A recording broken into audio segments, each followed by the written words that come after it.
I checked the thermometer on the wall when I noticed the movement of the entrance when I around, literally froze to death. A few meters from the red door of the module. Its massive head was lowered, and breathing was out heavy bubbles of steam in the frosty air. For 20 years of working on the stations, I have hundreds of bears, but they have been so close to the living modules.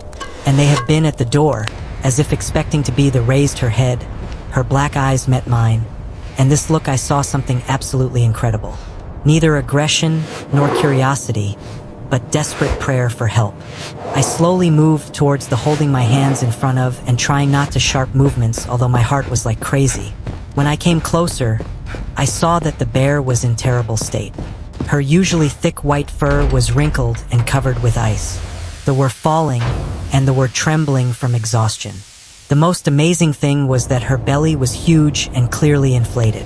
She was pregnant, and in last days, and something went catastrophically wrong. I carefully opened the door and stepped back into the sure that the would turn around and leave. But instead, she slowly, with visible labor, over the threshold and literally collapsed to floor in warm Tambourine Station. I quickly closed the outer door and turned on bright yellow heating lamps, them at the bear. She was lying on her side, breathing heavily, and when I sat down next to her, looking her, I suddenly realized, I know this bear. We have the local population's white bears for several years, recording their movements, monitoring there, and this female was one of the inhabitants of the coast of the island. 3 weeks ago, I saw her during regular bypass of territory. Then she was also pregnant, but looked completely different. Healthy and strong, with shiny thick wool.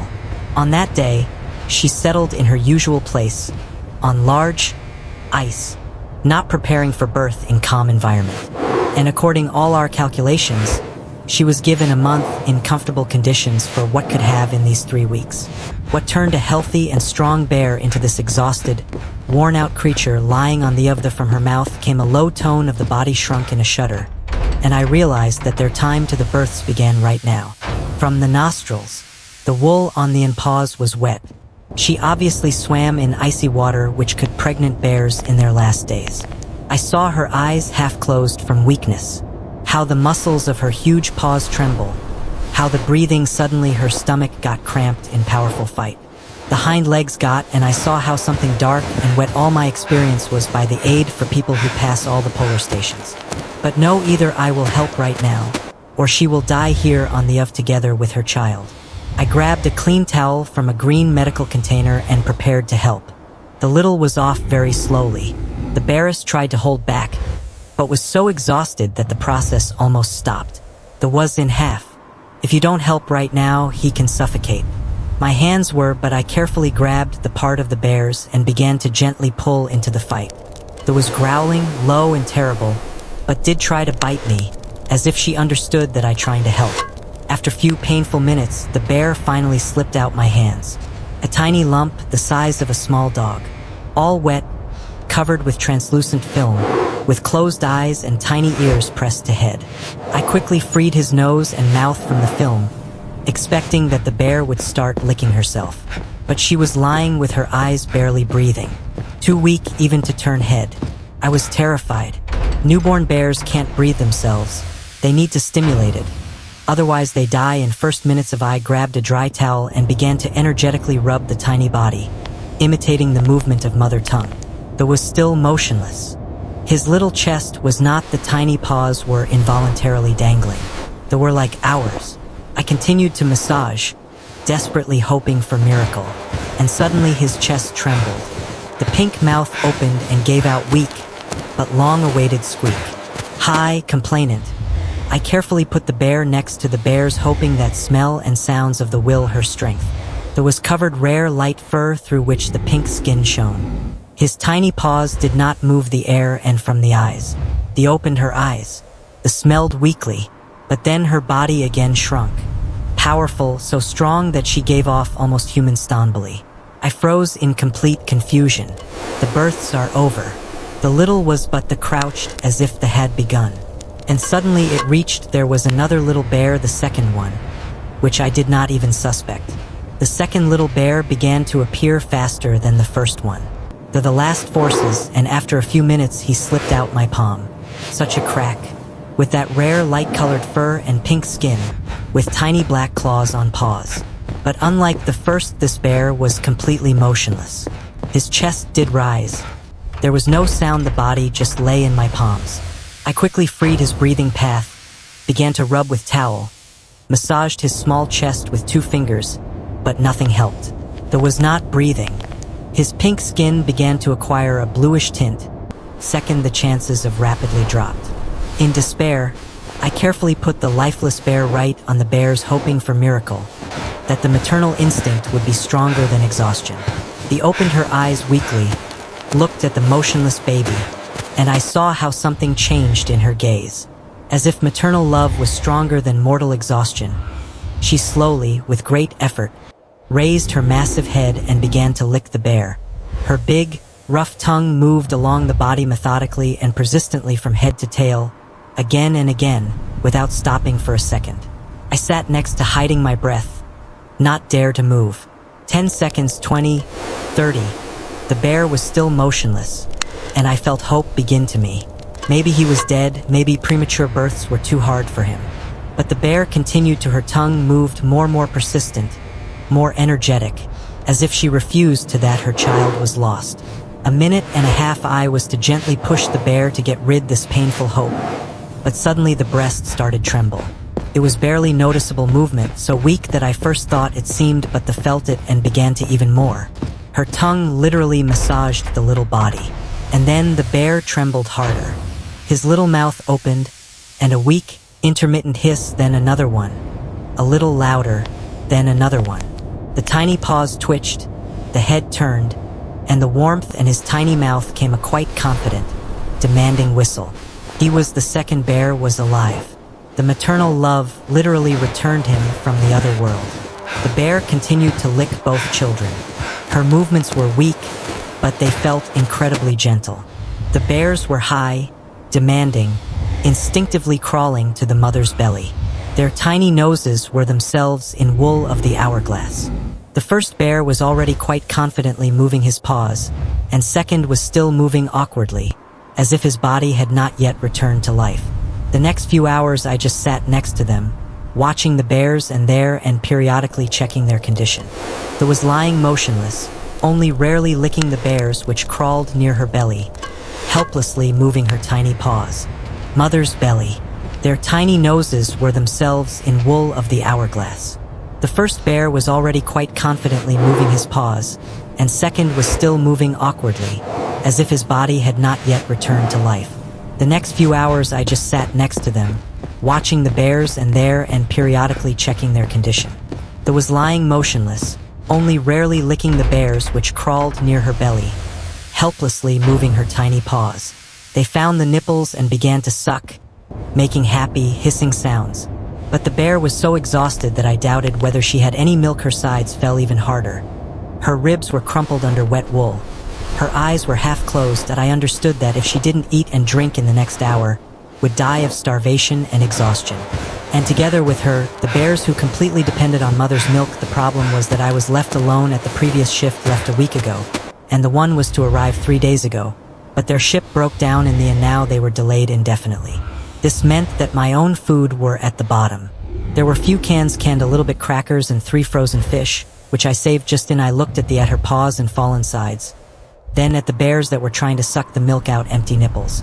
If the is for weak, and this is quite possible with serious breakdown of ship, then without these 3 fish I myself will be on the verge of, but the will die today or tomorrow, if she does get food. And together with her, 2 tiny bears who have miraculously survived. I have made decision. I out all 3 fish from a blue refrigerated module, defrosted them warm water and put right in of the bears, leaving only 1 can of canned and a handful of let me take, but these 3 lives are worth it. That did not even react to fish, but then her nostrils finally caught the smell. She slowly opened her mouth and began to very slowly, with difficulty chewing, but she ate, and this gave hope. By evening she ate all fish and drank a bowl of water that I put next to her, and the bears continued to suck, and now seems they got at least some milk because their pee became less desperate. I went to the neighboring residential module, leaving the door open to hear if something would. All night I woke up from pee of the bears and the quiet howling of the witch apparently came to its senses. The morning, the water came to end and there was critically little, and I had leaved it to get snow for the secret and check the nets that I set week ago. It was risk to leave the hungry bear alone in the butt. Without water and food, we will all die. I pulled on bright orange warm jacket, took a red backpack with ropes, and went into icy Arctic air, where temperature dropped to -30. The nets were located about a kilometer from the on-edge of island, where we observing the ecosystem and the influence of ice on white bears. While I was walking on the snow, lighting way yellow lantern, one question: what happened to the 3 weeks ago? Was healthy and strong, settled in safe place, was preparing for birth. What turned a bear into this exhausted, barely living creature, through the wet, as if after long swim in icy water? And why did begin prematurely, a few weeks earlier? When I got to the place where I first thought that I had my way in the dark. Instead of the familiar icy shore without the hole in front of me, open black water slightly steaming in the frosty air. I stopped like a digger and directed the beam along the shoreline. Huge ice ball the size of a football field, which there was a constant bear's lair and which stood here indifferently all the years of my work, just disappeared. It came off the shore and sailed into ocean, taking with it everything, my nets, for observing the hibernation, which she was to give to. The ran through my back, and it was not Arctic frost. I tried to imagine what happened, and picture turned out to be most likely, that was sleeping in her hibernation when the ice began to this could have at night. The crack in warm ice suddenly expanded under action of the happened almost silently, and the floated away, not even waking the animals. She woke up already in open ocean. There is only black, icy water and endless snow. The shore is not visible. Only the ice under her and the ocean that carries her further and further away from the island. Pregnant on her days, ready to give. The panic was to be incredible. The instinct was that, in the open ocean, the baby will not survive. Staying on ice meant an inevitable death. When the births, she will be helpless and ice can carry her for hundreds of kilometers. She had only one way out: jump into the and swim back. Ice water hit the body of a large animal. The breath intercepted from the cold. The is around 0 degrees, but you have to swim while you have the strength. Powerful paws cross the water, but the body is so heavy from pregnancy. Children inside are as if feeling danger. Kilometer by kilometer, the struggle with the current that tries to carry it to the open ocean. The waves cover the head. Salty water is into the and mouth burns the eyes. My are starting to cold. My lungs or muscles are burning from the tension, but I can't stop. To means drown, means to ruin the who have even been yet. And something inside is starting to too early fights, caused by stress and overcooling. Pain pierces the stomach in waves. It becomes harder to breathe, harder to, but you have further. Endure, fight. Finally, the silhouette of the butt, there was almost no left. Each mushroom is getting harder, the paws barely listen, but the shore is getting closer, a little more. The last desperate burst. The paws finally scrape the stones and ice. She crawls out to shore and just lies, unable to move. Each breath is given with in the chest. The clashes intensify. The births begin right here on the shore, but the babies will survive here without help. And then the instinct suggests the only solution: the people. The last chance to escape. I returned to the present moment, standing on the shore and looking at the water. This explained everything. Its embalming, wet wool, premature births, eyes with which she stood at the door of the she sailed. And this is miracle because many bears die trying to such distances, especially pregnant. But this swimming barely killed the bear. If I had not let her, had helped her the birth, she would have at the threshold, along with her children. I feel the naked, the powerless rage. Looking at the place where a week ago was the ice. This ice had been here for decades. It was part of coastline. But global warming, caused by the actions of people, melted ice so much that ancient ice masses began to drift. People throw carbon dioxide into the atmosphere, burn fuel, cut down forests. Somewhere far, I checked the networks in another hole, which fortunately turned out be in place. They found 2 small fish. I left for myself and decided one to the bear. When I to the carefully entered through the service entrance and saw that the was lying in the same place. The bears were her belly. Their tiny calves were rising and descending in the breath. She didn't raise head when I appeared. I put the fish next to her face, and she slowly began to her movements were little more energetic than in the bears continued to suck. I noticed that their stomachs became little more round, which their milk, the is a little. The next 2 days passed in constant care for the bear family.